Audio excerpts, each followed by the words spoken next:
सर्वप्रथम परमेश्वरलाई धन्यवाद भएको होस्। सम्पूर्ण ख्रिस्टीय अभिवादन। आउनुहोस् आज पनि भजन सङ्ग्रहको पुस्तकबाट भजन नम्बर 19 को 1 देखि 14 सम्म हामी पाठ गरौँ। आकाशले परमेश्वरका महिमाको वर्णन गर्छ र तारामण्डलले उहाँका हातको शिवको घोषणा गर्छ।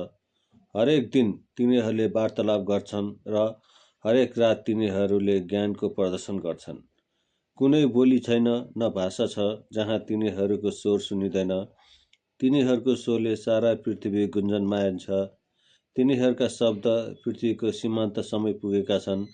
उहाँले आकाशमा सूर्यको निम्ति एउटा वासस्थान बनाउनु भएको छ। ऊ विवाह मण्डपबाट निस्केको दुल्हा जस्तै छ, एकजना विजेता चाहिँ जो आफ्नो दौड दौडनमा हर्षित हुन्छ। आकाशको एक छेउमा उसको उदय हुन्छ र अर्को सीमासम्म परिक्रम गर्छ। त्यसको तापबाट केही कुरा लुकेको रहँदैन।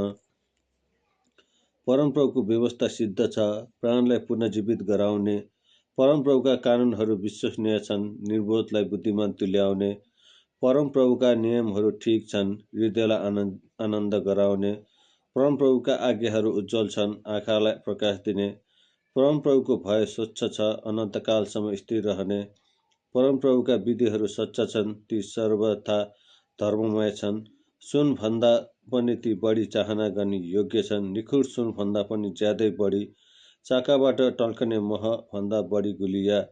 तीबाटै तपाईँको दासले चेतावनी पाउँदछ, ती पालना गर्दा ठुला इनाम मिल्नेछ।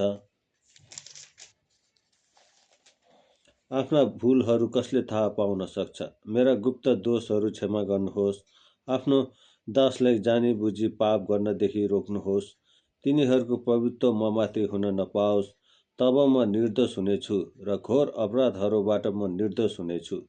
हे परमप्रभु, मेरो चट्टान र मेरो उद्धारक, मेरो मुखका शब्द र मेरो हृदयका ध्यान तपाईँको दृष्टिमा ग्रहण योग्य हुन्। यस वचन पढाइ र सुनाइमा सम्पूर्ण जनलाई परमेश्वरले आशिष गर्नुभएको होस्। धन्यवाद। आमेन।